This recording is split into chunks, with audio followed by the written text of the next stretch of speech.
दोस्तों, एक अनजान वायरस फैलने की वजह से पृथ्वी पर मौजूद सारी औरतें अचानक बांझ बन जाती हैं। मतलब अब वो बच्चा पैदा नहीं कर सकती, जिसके चलते साइंटिस्ट दूसरे प्लेनेट की औरतों को धरती पर लाकर उनके साथ मजदूरी करने का एक मिशन चलाते हैं। लेकिन अब जिन 2 लोगों को इस मिशन के लिए भेजा गया था, वो एक ऐसे ग्रह पर जाकर फंस जाते हैं जहाँ पर सिर्फ औरतों का राज चलता था। तो कहानी शुरू होती है और हमें साल 2802 का समय दिखाया जाता है। यहाँ पर हम 2 एस्ट्रोनॉट्स पनवाड़ी लाल और डुग्गू डायबिटीज को देखते हैं, जो कि अपनी स्पेसशिप में पृथ्वी से एंट्रेंस नाम के एक प्लेनेट की तरफ जा रहे होते हैं, क्योंकि उस प्लेनेट के बारे में वैज्ञानिकों ने पता लगाया था कि वहां पर भी इंसान रहते हैं। हमें यहाँ पर इन दोनों की बातों से पता चलता है कि पृथ्वी पर एक ऐसा वायरस फैल चुका था जिसने औरतों को बांझ बना दिया था। मतलब कि अब वो बच्चा पैदा करने के लायक नहीं बची थी, और इसीलिए ये दोनों चूतिए दूसरे प्लेनेट पर औरतों की खोज में जा रहे होते हैं ताकि पृथ्वीवासी इनके साथ घचाघच करके अपनी पॉपुलेशन को आगे बढ़ा सके। इन दोनों का मिशन था एंट्रेंस प्लेनेट पर लैंड करना और वहां पर रह रही औरतों का पता लगाना, ताकि वो उन्हें पटाकर पृथ्वी के ठरकी आदमियों के लिए उन्हें वहां पर ला सके। अब जब उनका स्पेसशिप एंट्रेंस प्लेनेट के ऑर्बिट में प्रवेश करता है, तो उस प्लेनेट की तेज ग्रेविटेशनल फोर्स के कारण उनके स्पेसशिप में कुछ खराबी आ जाती है। वो दोनों उस स्पेसशिप को कंट्रोल करने की बहुत कोशिश करते हैं, लेकिन वो ऐसा नहीं कर पाते, जिस वजह से उनका स्पेसशिप एंट्रेंस की सतह पर ही क्रैश हो जाता है। अब इस क्रैश में दोनों में से किसी की जान तो नहीं जाती, लेकिन डुग्गू डायबिटीज को थोड़ी चोट लग जाती है। अब इससे पहले कि अंदर का धुआं उन दोनों का दम गोड़ देता, पनवाड़ी लाल डुग्गू डायबिटीज को बाहर निकाल लेता है। इसके बाद हमें एंट्रेंस ग्रह का पूरा नजारा दिखाया जाता है, जो कि पूरी तरह एक बंजर ग्रह था। इसके बाद पनवाड़ी लाल डुग्गू डायबिटीज की चोट का इलाज करने लगता है, और वो उसे यहाँ पर एक भविष्य का इंजेक्शन देता है, जो कि डुग्गू डायबिटीज को पूरी तरह ठीक कर देता है। इसके बाद जब ये दोनों आपस में बात कर रहे होते हैं, तभी इन्हें यहाँ पर किसी कुत्ते के भौंकने की आवाज सुनाई देती है। इन लोगों को अब तक लग रहा था कि इस ग्रह पर जीवन का होना इम्पॉसिबल है, लेकिन कुत्ते की आवाज सुनकर ये काफी हैरान हो जाते हैं। जिसके बाद डुग्गू डायबिटीज उस कुत्ते की आवाज का पीछा करना शुरू कर देता है। इसी दौरान उसे वहां पर एक लड़का दिखाई देता है जिसने उस कुत्ते को पकड़ रखा था। डुग्गू डायबिटीज उस लड़के के पास जाने की कोशिश करता है, लेकिन इससे वो लड़का डर जाता है और उसे कहता है कि बछड़ी के मरेगा तू, जो कहकर वो वहां से भागने लगता है। लेकिन इसी दौरान वो कुछ औरतों के एक ग्रुप से टकराता है, जो उसे बंदी बनाकर अपने साथ ले जाती हैं। उधर दूसरी तरफ हम पनवाड़ी लाल को देखते हैं, जो कि अभी भी उस जगह को देख रहा था। लेकिन तभी यहाँ पर एक भूकंप आता है, जिससे उसकी फटकर 464 हो जाती है। इसके बाद पनवाड़ी लाल अपनी हाईटेक वॉच से डुग्गू डायबिटीज को कॉल लगाता है और उसे इस भूकंप का स्केल लेने के लिए कहता है। इसके बाद पनवाड़ी लाल कुछ दूर आगे जाता है और एक बड़े से टेम्पल के पास पहुंच जाता है। फिर वो उस टेम्पल के अंदर चला जाता है, जिसके बाद जो वो देखता है उसे देखकर शायद आप लोगों का भी पप्पू खड़ा होकर सलामी देने लगेगा। वो देखता है कि वहाँ पर थोक के भाव में बहुत सारी पटाखा औरतें मौजूद थीं। अब ये देखकर पनवाड़ी लाल को पता चलता है कि इस ग्रह पर सिर्फ औरतों का राज है। औरतें यहाँ पर शासन करती हैं और आदमियों की जिंदगी यहाँ पर कुत्तों से भी बेकार है। उन्हें यहाँ पर गुलाम बनाकर रखा जाता है और उनके गोटों पर लठ मारकर उनसे काम करवाया जाता है। और इनमें से जो भी आदमी बड़े हथियार वाले होते हैं, उनका इस्तेमाल ये औरतें अपनी ठरक मिटाने और बच्चा पैदा करने के लिए करती हैं। अब मंदिर के अंदर हमें कुछ औरतों को दिखाया जाता है, जो कि अपने भगवान से प्रार्थना कर रही थी। तभी जमीन में से हम इनके भगवान को बाहर निकलता हुआ देखते हैं, जो कि एक बड़ा सा कोबरा होता है। इसके बाद हम इस ग्रह की रानी नहीं दूंगी को देखते हैं, जो कि देती तो सबको है, बस उसका नाम ही नहीं दूंगी है। हम देखते हैं कि नहीं दूंगी अपने ग्रुप के काम से खुश नहीं थी, क्योंकि उसकी एक सदस्य ने अपनी झांटों में आग लगा दी थी, जिसको देखकर बाकी सभी सदस्यों ने भी अपनी झांटों में आग लगा डाली। फिर इसके कुछ देर बाद कुछ औरतें उसी लड़के को इस रूम में लेकर आती हैं, जिसे इन्होंने कुछ देर पहले बाहर पकड़ा था। अब ये देखकर पनवाड़ी लाल की फटी पड़ी थी, लेकिन फिर भी वो वहीं रुककर इनके रिचुअल्स को देखने लगता है। तभी रानी की सेनापति बेदर्दी ऐलान करती है कि इस लड़के को हमारे भगवान नागू देवता को बलिदान में दे दिया जाए। अब ये बात सुनकर उस लड़के की बहन, जिसका नाम छतरी वाली होता है,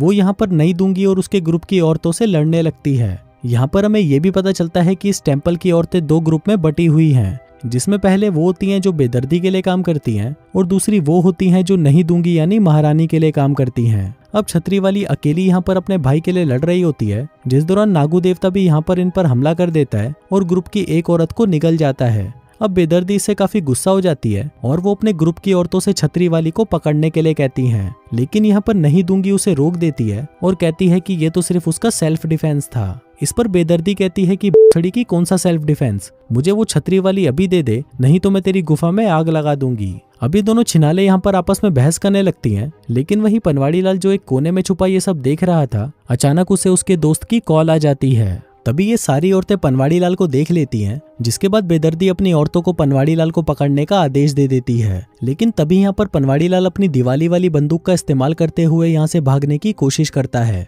अब यहाँ पर हुई इस भगदड़ के चलते वो छोटा लड़का भी यहाँ से भागने में कामयाब हो जाता है। इसी दौरान वहाँ पर पनवाड़ी लाल भी आ जाता है और उस छोटे बच्चे को अपने साथ लेकर इस ग्रह से भागने के लिए अपने स्पेसशिप की तरफ जाने लगता है। अब वो वहाँ से निकलने ही वाला होता है कि तभी बेदर्दी की एक सिपाही पनवाड़ी लाल के पैर पर तीर मार देती है। लेकिन इसके बावजूद भी डुग्गू डायबिटीज और उस लड़के की हेल्प से वो उस स्पेसशिप के अंदर पहुंच जाता है। अब उसे लगा हुआ तीर जहरीला था, जिस वजह से पनवाड़ी लाल धीरे धीरे बेहोश होने लगता है। वहीं दूसरी तरफ सेक्सी रानी रोज दूंगी अपने ग्रुप के साथ वहां पर आ जाती है और बेदर्दी से कहती है कि बड़ी की चली जाए यहाँ से। इस पर बेदर्दी उसे मना करते हुए कहती है कि यहाँ पर औरतों द्वारा आदमियों की गांड मारना पूरी तरह से कानूनी है। लेकिन इस पर रोज दूंगी कहती है कि मैं यहाँ की रानी हूँ और मेरा कहना ना मानना भी कानून तोड़ने के समान ही है। अब बेदर्दी को ना चाहते हुए भी महारानी की बात मानकर वहां से जाना पड़ता है। इसके बाद महारानी उस स्पेसशिप में पहुंच जाती है और वहां आकर उन लोगों से मिलने लगती है। फिर वो अपने पास से कुछ निकालती है और उसे सीधा पनवाड़ी लाल की गांड में घुसा देती है,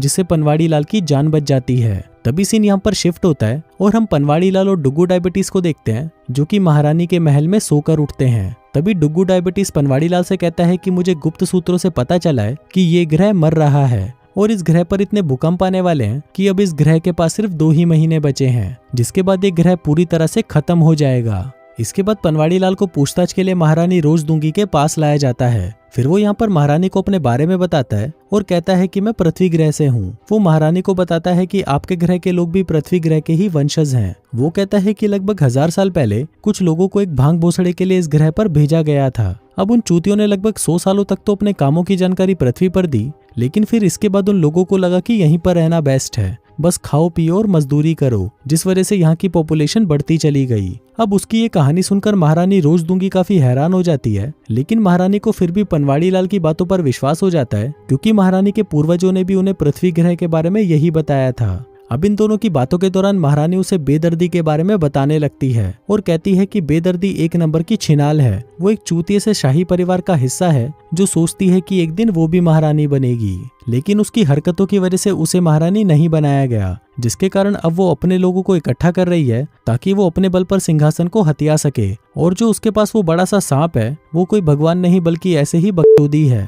फिर यहाँ पर पनवाड़ी लाल महारानी को बताता है कि ये ग्रह जल्दी ही मरने वाला है, इसलिए उन्हें इस ग्रह को खाली कर देना चाहिए। लेकिन यहाँ पर महारानी पनवाड़ी लाल की ये बात नहीं सुनना चाह रही थी, इसलिए वो बात को बदल देती है और उसे बताने लगती है कि इस ग्रह पर मर्दों का राज क्यों नहीं है। वो कहती है कि बहुत साल पहले मर्दों ने आसमान में एक रोशनी देखी जिससे बहुत सारे मर्द नपुंसक बन गए, जिसके चलते यहाँ पर औरतों में मर्दों से ज्यादा पावर्स आ गई, जिसके बाद यहाँ पर सिर्फ औरतें ही राज करने लगी। अब अगर यहाँ पर कोई भी मर्द गलती करता है तो सजा के तौर पर उसका हथियार काटकर उसका मुंह काला करवाकर उसको गधे पर बिठाकर घुमाया जाता है। फिर कुछ देर बाद महारानी पनवाड़ी लाल को एक पुरानी सी खदान के पास लेकर आती है, जहाँ पर बहुत सारे आदमी मजदूर के रूप में काम कर रहे थे। रानी बताती है कि यहाँ पर मर्दों का इस्तेमाल या तो बलि देने के लिए किया जाता है या उनसे गुलामी कराने के लिए, और अगर कभी कभी मन हो तो बच्चा पैदा करने के लिए भी। अब महारानी की ये बात पनवाड़ी लाल को पसंद नहीं आती, जिसके बाद जब वो उनकी इन बातों को गलत ठहराता है तो महारानी उसके मुंह पर एक घुसंड मारती है, जिसके बाद उसे यहाँ से ले जाया जाता है। फिर जब रानी के सैनिक उसे यहाँ से ले जा रहे होते हैं तभी बेदर्दी का ग्रुप उन पर हमला कर देता है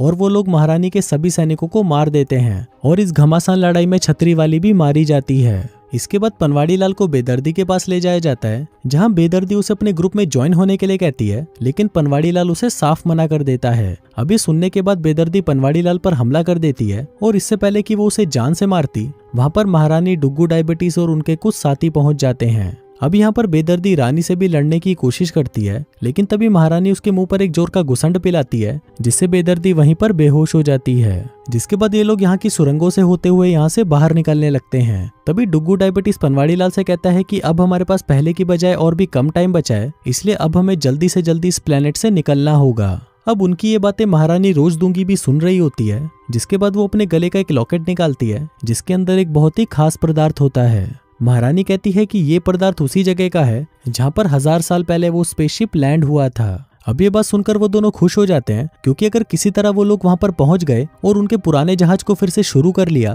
तो ये लोग वापस से पृथ्वी पर जा सकेंगे। अब यहाँ पर रानी भी इनकी मदद करने के लिए तैयार हो जाती है, जिसके बाद वो लोग उस जगह की तरफ आगे बढ़ने लगते हैं जिस दौरान जिन लोगों को बेदर्दी ने कैद करके रखा था ये उनको आजाद भी कर देते हैं। फिर जब ये लोग उस जगह से बाहर निकल आते हैं तो महारानी इन्हें बताती है कि अभी हमें और कई किलोमीटर्स की यात्रा तय करनी होगी क्योंकि वो जगह एक बड़ी सी पहाड़ी के पीछे है। अब यहाँ पर पनवाड़ी लाल रोजदूंगी को भी अपने साथ पृथ्वी पर आने के लिए मनाने की कोशिश करता है। वो उससे कहता है कि पृथ्वी ग्रह तुम्हारे लिए ज्यादा सुरक्षित है, लेकिन रोजदूंगी उसे मना कर देती है। वो कहती है कि मैं किसी को भी गुलाम नहीं बनाती, बल्कि मुझे तो यहाँ रहकर लोगों की सेवा करना अच्छा लगता है और मैं इसी ग्रह के साथ ही यहाँ पर मरना चाहूंगी। इसी दौरान वहाँ पर एक बहुत ही बड़ा भूकंप आता है जिसकी वजह से ये सभी लोग नीचे गिर जाते हैं। अब यहाँ पर डुगू डायबिटीज समझ जाता है कि ये ग्रह तबाह होने ही वाला है। फिर कुछ देर बाद ये लोग एक आदमी के कंकाल के पास आते हैं, जिसके बाद जब डुगू डायबिटीज उस कंकाल की जांच करता है तो उसे पता चलता है कि इस आदमी की मौत आज से लगभग 1000 साल पहले हुई थी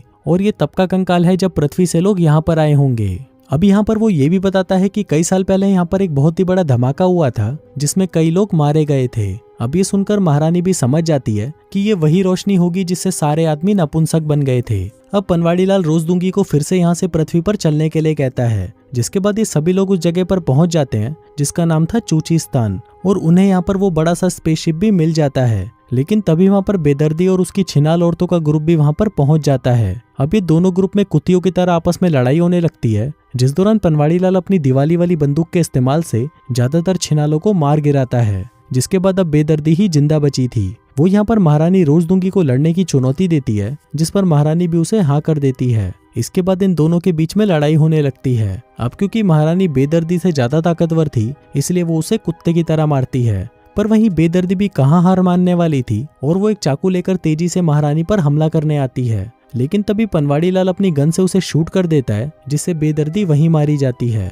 उधर कंट्रोल रूम में बैठा डुगू डायबिटीज स्पेसशिप को शुरू कर देता है और ये लोग अब उड़ान के लिए पूरी तरह से तैयार थे। अब क्योंकि महारानी का भी इस प्लेनेट पर रहकर मन भर चुका था इसलिए वो भी इनके साथ पृथ्वी पर जाने का फैसला कर लेती है, जिसके बाद ये लोग वहां से रवाना हो जाते हैं। वहीं इस ग्रह के बाकी लोग हैरान होकर उन लोगों को देख रहे थे, लेकिन वहीं पनवाड़ी को उन लोगों को अकेला छोड़कर जाना अच्छा नहीं लग रहा था, इसलिए वो बाकी लोगों से सलाह करता है कि हमें इन लोगों को भी अपने साथ ले जाना चाहिए। जिसके बाद ये लोग फिर से जमीन पर उतर आते हैं। फिर महारानी स्पेसशिप के बाहर आती है और उन सभी लोगों को स्पेसशिप के अंदर आने को कहती है। वो कहती है कि हमारा ग्रह जल्दी ही खत्म होने वाला है, इसलिए हम दूसरे ग्रह पर जा रहे हैं। उस ग्रह पर हमें और भी आदमी मिलेंगे जिनके हथियार में घोड़ों जैसी पावर होगी। अभी सुनते ही वो लोग काफी खुश हो जाते हैं और उस जहाज के अंदर आने लगते हैं। अब इससे पहले कि वो लोग यहाँ से रवाना होते तभी वहाँ पर एक बहुत ही खतरनाक भूकंप आता है, जिसके बाद जब ये लोग बाहर देखते हैं तो वो पाते हैं कि वहाँ पर वो बड़ा सा कोबरा था जो कि जहाज पर अटैक कर रहा था। अब इससे पहले कि वो और कुछ करता,